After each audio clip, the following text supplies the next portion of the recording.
वो विश्लेषण जिसका शायद पूरा देश इंतजार कर रहा है, चुनाव का विश्लेषण। आज महाराष्ट्र और झारखंड में विधानसभा चुनावों की वोटिंग पूरी हो गई है और आप सब ये जरूर जानना चाहेंगे कि आज की वोटिंग क्या कहती है और इस वोटिंग के पीछे जनता का मूड क्या है। आज महाराष्ट्र की 288 सीटों पर अब तक 59.3% वोटिंग हुई है, जबकि पिछले चुनाव में वर्ष 2019 में महाराष्ट्र में 61.4% वोटिंग हुई थी। इसमें अभी 3% का अंतर है, लेकिन अभी जो हम आपको दिखा रहे हैं ये अंतिम आंकड़े नहीं है। अंतिम आंकड़े आने तक ये वोटिंग प्रतिशत 61 से 62% के आसपास पहुंच जाएगा और महाराष्ट्र में उतनी ही वोटिंग होगी जितनी पिछले विधानसभा चुनाव में हुई थी। तो इसका एक मतलब तो यह है कि जितनी वोटिंग पिछले चुनाव में हुई थी महाराष्ट्र में, इस बार भी लगभग उतनी ही वोटिंग है, ना उससे कम है ना उससे कहीं ज्यादा है।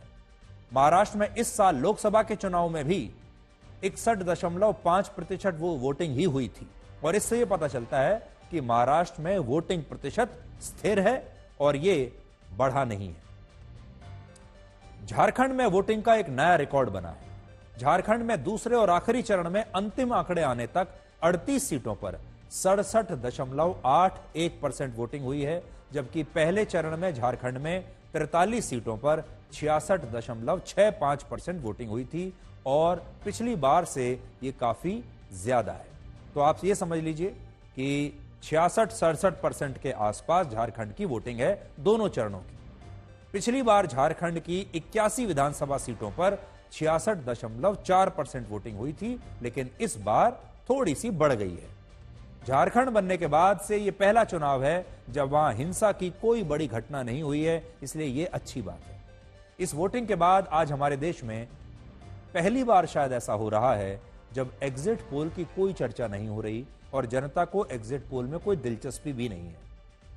एग्जिट पोल की आज कोई बात ही नहीं कर रहा, क्योंकि हाल के दिनों में हरियाणा के चुनाव में जो हुआ, लोकसभा के चुनाव में भी जो हुआ, उससे लोगों का एग्जिट पोल पर विश्वास कम हुआ है, क्योंकि एग्जिट पोल गलत निकले थे ज्यादातर लोकसभा के चुनाव में भी और हरियाणा के चुनाव में भी।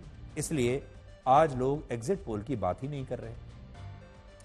लेकिन फिर भी हम आपको आज ये जरूर बताना चाहेंगे कि झारखंड के 7 एग्जिट पोल्स में से 5 एग्जिट पोल्स बीजेपी की सरकार बनाने का अनुमान दिखा रहे हैं और 2 एग्जिट पोल्स में त्रिशंकु विधानसभा का अनुमान लगाया गया है। महाराष्ट्र में भी 7 एग्जिट पोल हुए हैं और इन 7 में से 5 एग्जिट पोल्स में एनडीए यानी महायुति की सरकार बनने का अनुमान है और 2 एग्जिट पोल्स में त्रिशंकु विधानसभा का अनुमान लगाया गया है। तो एग्जिट पोल्स जो हैं वो ये बता रहे हैं कि एनडीए आगे है। अब एग्जिट पोल कितने सही हैं कितने गलत हैं ये तो आपको जिस दिन नतीजा आएगा उस दिन पता चल जाएगा। अब आप ये देखिए कि आज के इस वोटिंग का और चुनावों का विश्लेषण क्या है। महाराष्ट्र का विधानसभा चुनाव उद्धव ठाकरे की शिवसेना और अजीत पवार की एनसीपी के लिए अस्तित्व का सवाल है। अगर दोनों ही पार्टियों को अच्छी सीटें नहीं मिली इस बार तो इनका भविष्य खतरे में आ जाएगा। 2019 में उद्धव ठाकरे की पार्टी ने 56 सीटें जीती थी। तब उद्धव ठाकरे बीजेपी के साथ गठबंधन में चुनाव लड़े थे, लेकिन मुख्यमंत्री पद पर सहमति नहीं बनी तो उन्होंने कांग्रेस और शरद पवार की एनसीपी के साथ मिलकर सरकार बना ली थी और वो खुद मुख्यमंत्री बन गए थे। इसलिए पहली बात तो यह है कि इस बार का जो बहुत बड़ा फैक्टर है वो ये है कि उद्धव ठाकरे, उनका अपना अस्तित्व और उनकी पार्टी इस बार कैसा प्रदर्शन करेगी। महाराष्ट्र की राजनीति में इसका बहुत बड़ा असर पड़ने वाला है। पिछली बार वो बीजेपी के साथ चुनाव लड़े थे, इस बार वो कांग्रेस के साथ चुनाव लड़ रहे हैं, शरद पवार के साथ चुनाव लड़ रहे हैं। अब बड़ी बात जो देखने वाली होगी वो यही है कि क्या जनता उन्हें स्वीकार करेगी, क्या जनता आज भी उन्हें शिवसेना, असली शिवसेना मानती है और बाला साहब ठाकरे का असली उत्तराधिकारी उन्हें मानती है नहीं। इन चुनावों में अजीत पवार की एनसीपी के अस्तित्व को लेकर भी सवाल उठ रहे हैं। अगर उन्होंने अच्छा प्रदर्शन नहीं किया तो वो भी इस बार कहीं के नहीं रहेंगे और असली और नकली की जो लड़ाई है महाराष्ट्र में वो बड़ी लड़ाई है और असली और नकली की लड़ाई में 2 बड़ी पार्टियां फंसी हुई हैं। एक है शिवसेना शिवसेना के दो रूप आपको दिखाई दे रहे हैं और दूसरा है एनसीपी, उसके भी दो रूप आपको दिखाई दे रहे हैं। अब जनता इसमें से शरद पवार को चुनती है या अजीत पवार को, यह इस बार पता चलेगा। इन चुनावों में बीजेपी के लिए सबसे महत्वपूर्ण बात है कि वो इस बार भी अगर सबसे बड़ी पार्टी के तौर पर उभर कर आ जाए तो समझ लीजिए उसका काम बन गया। पिछले चुनाव में बीजेपी 105 सीटों के साथ सबसे बड़ी पार्टी थी और एकमात्र ऐसी पार्टी थी जिसने 100 से ज्यादा सीटें जीती थी।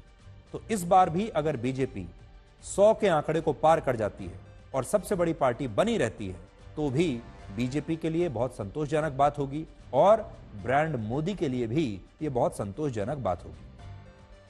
तो ये एक बड़ी बात है, उद्धव ठाकरे का अस्तित्व, ब्रांड मोदी, क्योंकि इन चुनावों का केंद्र की राजनीति पर भी बहुत असर पड़ने वाला है।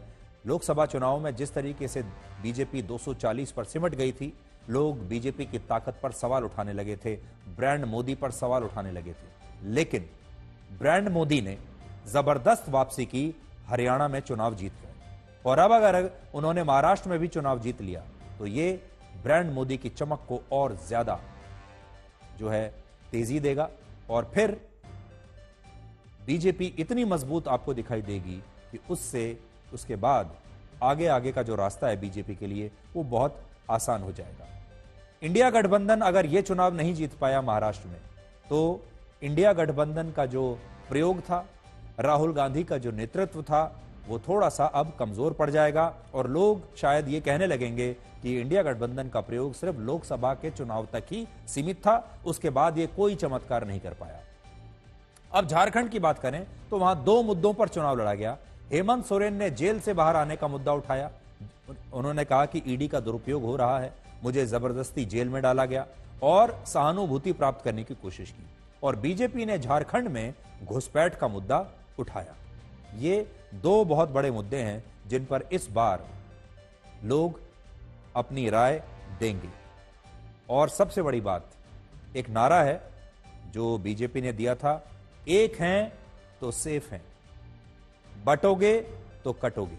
इसलिए एक बहुत बड़ी बात यह होगी कि महाराष्ट्र और झारखंड की जनता देश को यह बताने वाली है कि वो एक हैं तो सेफ हैं के नारे पर विश्वास करती है कि नहीं करती है, बटोगे तो कटोगे के नारे पर विश्वास करती है या नहीं करती है। और इन दोनों नारों ने क्या हिंदू वोटर, जो बीजेपी जिसे अपना वोटर समझती है, हिंदू वोटर को क्या उसने एक किया है या नहीं किया है, इस बार यहां इन दो राज्यों से यह पता चलेगा।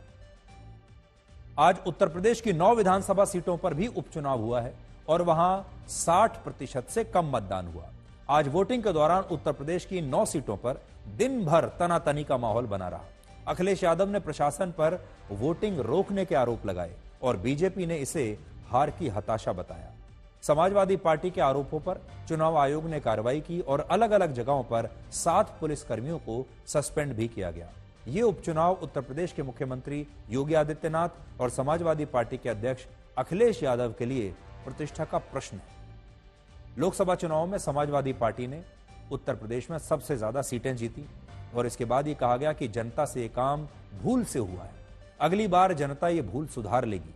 और अब इन 9 सीटों के उपचुनाव का परिणाम यह तय करेगा कि लोकसभा में उत्तर प्रदेश की जनता ने समाजवादी पार्टी को सोच समझकर सीटें ज्यादा दी थीं या ये एक भूल थी। उत्तर प्रदेश में लोकसभा चुनाव के बाद अब विधानसभा उपचुनाव में भी बीजेपी की अगर हार हुई तो मुख्यमंत्री योगी आदित्यनाथ की मुश्किलें बढ़ सकती हैं, क्योंकि अखिलेश यादव बार बार कह रहे हैं कि उपचुनाव के बाद योगी आदित्यनाथ को बदल दिया जाएगा, उन्हें हटा दिया जाएगा। लेकिन एक और बड़ी बात यहां पर यह भी है, लोकसभा चुनाव के बाद बीजेपी ने हरियाणा का चुनाव जीता और अगर वो महाराष्ट्र का चुनाव जीत गई और झारखंड का भी चुनाव जीत गई तो इसका मतलब यह होगा कि वो उत्तर प्रदेश जैसे बड़े राज्य में मुख्यमंत्री बदलने का रिस्क उठा सकती है।